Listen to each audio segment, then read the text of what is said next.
Février 2021. Presque 1 an après le premier confinement. On s'est retrouvés à Noyon entre femmes pour se voir, s'écouter et se raconter comment chacune avait vécu cet étrange moment.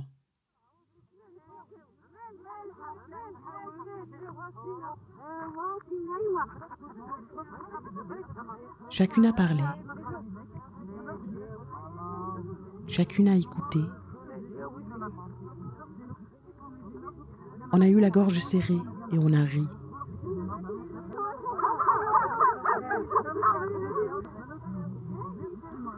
Ce sont ces récits que vous allez entendre ici. Les mots des unes, retranscrits et lus par d'autres.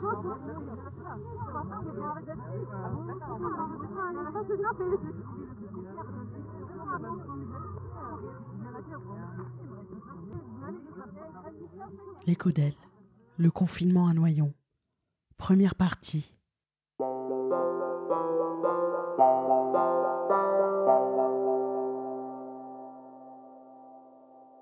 À quoi sers-tu ?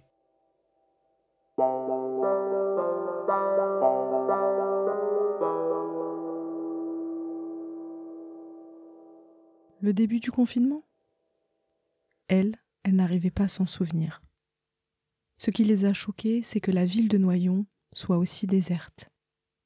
Elle n'avait pas un travail essentiel.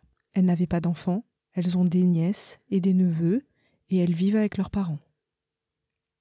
Elles ont quand même des responsabilités. Mais il fallait qu'elles trouvent le moyen de sortir. Elles ont rangé les journaux et éteint la télé. La peur et les angoisses, elles n'en voulaient plus. Elles vivaient comme elles pouvaient. Elles étaient dans des routines personnelles et professionnelles, et tout s'était arrêté. Il fallait avoir un autre quotidien, être centré sur elles-mêmes et flemmarder. Mais après, c'est devenu insupportable de n'avoir rien à faire. Le vide était dur à supporter, parce que ça devenait un vide inutile.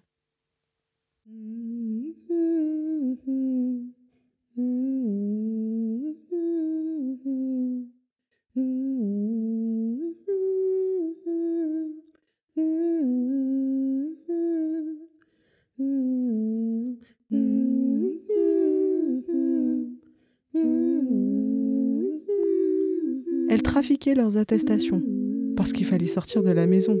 Ça, c'était utile. Parce qu'elles rencontraient des gens.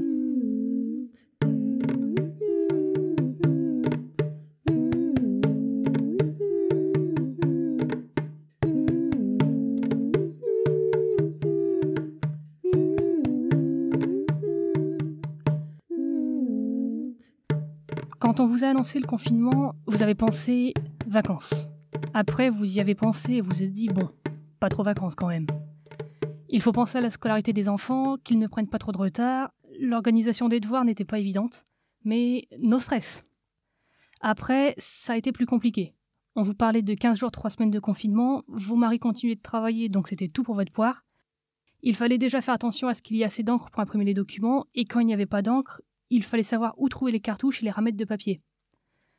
Sur le long terme, c'était fatigant et stressant, parce qu'il fallait déjà que vous intégriez ce confinement. Puis, il fallait le faire intégrer à vos enfants. Nous sommes arrivés dans un nouveau pays pendant le confinement. C'était pas évident. Nous voulions apprendre la langue, mais on n'avait personne avec qui communiquer. Nous étions bien entourés, avec notre famille, nos proches. On s'occupait de nos frères et nos sœurs. C'était plaisant. Mais il nous manquait quand même la communication. On s'était donné un but de dépasser le bonjour à la sortie du confinement. On pensait à l'avenir. On s'est dit qu'on est dans un nouveau pays, donc on voulait y rester et qu'il fallait qu'on apprenne à parler la langue. Alors moi, au début, je regardais des séries. Je regardais des séries parce que j'étais complètement perdue et après, je suis devenue complètement dingue. Je me suis dit, pourquoi t'es pas infirmière, pompier, quelqu'un d'utile à la société ? Ça me donnerait au moins une raison de sortir. Je voulais pas rester à la maison parce que ça voulait forcément dire pourquoi t'as pas fait à manger. Le confinement m'a rappelé mon adolescence. Tu ne sors pas, tu restes à la maison. Quand on était jeune, on n'avait pas le droit de sortir. On était toutes dans la même situation. On savait pourquoi nos parents faisaient ça. On savait que ça les rassurait de nous avoir près d'eux. Nos filles, par contre, étaient ravies du confinement. On a eu le sentiment qu'elles étaient mieux parce qu'il n'y avait pas de contraintes. C'était elles qui s'organisaient et qui organisaient les journées. La cuisine, la télé, le jardin, la lecture. Elles faisaient des cabanes. Elles étaient contentes de pouvoir profiter de cet enfermement. Moi, j'avais peur par rapport à mes enfants. Sinon, personnellement, le virus en soi ne me dérangeait pas. Qui allait s'occuper de ses enfants? Et elle était toute seule. Elle se disait, qui va s'en occuper?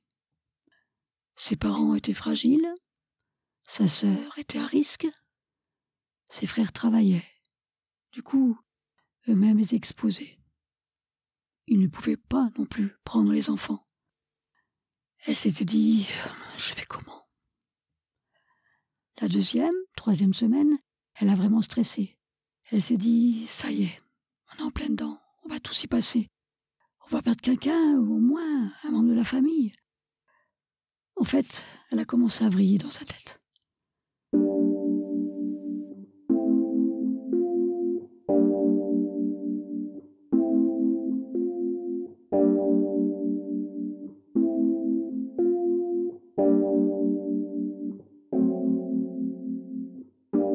Et un jour, une copine lui a dit « J'ai pas d'enfant, j'ai personne. Je pourrais m'occuper de tes enfants. Je viendrai, je resterai avec toi. Je m'occuperai de toi et de tes enfants. » Du coup, ça l'a soulagée.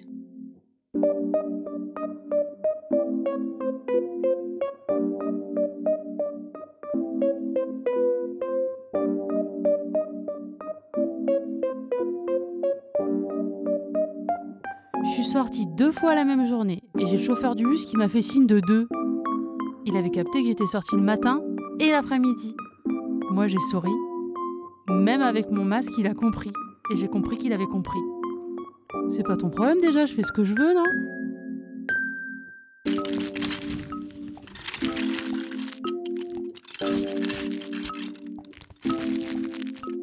Vous aviez quitté vos chambres étudiantes pour rejoindre vos parents. Ces chambres étudiantes qui faisaient 10 mètres carrés. 3 mois comme ça, vous n'auriez jamais tenu. Alors vous êtes rentrés. C'était compliqué pour vous de rattraper les cours. Il y avait des profs qui avaient disparu. Il y en avait qui, au contraire, vous balançaient 15 000 PDF. Sinon, vous vous démerdiez. Vous avez vécu ça comme un réel effondrement du cadre. À part les études, vous ne pouviez rien faire d'autre. Vous aviez 15 matières à suivre et à rattraper. Sauf qu'il n'y avait aucun contact visuel, ni avec les collègues de travail, ni avec les camarades de classe, ni avec les autres professeurs. Il n'y avait que vous. Vous, vos ordinateurs et les cours que vous deviez rattraper. Il y avait tellement de choses à faire. Vous n'arriviez pas à vous détendre efficacement. Vous vous sentiez coupable de ne pas arriver à bosser. Pour vous, le bateau était percé et vous étiez obligé d'écoper. Il n'y avait aucun moyen de remettre à sec. De remettre à sec le temps de repartir à zéro. Vous étiez en colère. Qu'est-ce qu'ils vous ont fait? Qu'est-ce qui vous tombe dessus? Mais pourquoi? Pour vous, c'était pas l'ampleur d'un confinement total. Il fallait cibler les gens à risque, les gens dans les EHPAD. Ça vous a évoqué la guerre. La colère ne vous a pas quitté. Vous n'aviez pas peur. Vous n'aviez pas de personnes à risque autour de vous. Est-ce que ça avait un sens? Et d'un autre côté, c'était merveilleux. Vos enfants vous ont tout de suite appelé. On vient à Noyon. Ils sont venus à la maison et vous avez vécu ensemble pendant 2 mois. C'était merveilleux et c'était charmant. Vous avez été contente d'avoir vos petits-enfants avec vous. C'était que du bonheur.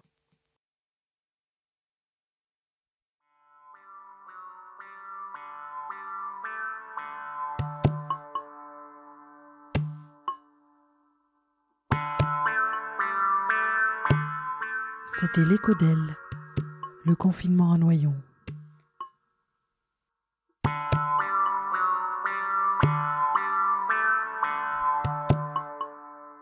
avec les échos de Nadia, Rachida, Moana, Brenda, Naïma, Aminata, Déborah, Marie-Jo, Laurence, Najwa, Anna, Khadija, Laura, Delila, Madame Rich, Sabrina, Soumia, Touria, Hind, Iman, Asma et Samia. Projet réalisé à l'initiative de l'association Graines de Vie, la Compagnie Par Hasard, l'association Femmes d'Aujourd'hui et le collectif Noyonnel. Merci à Yaka Movie et à CPA Sono pour leur soutien. Coordination Rachida Chaira, prise de son Géraldine Gacon, réalisation et création sonore Alam Slama.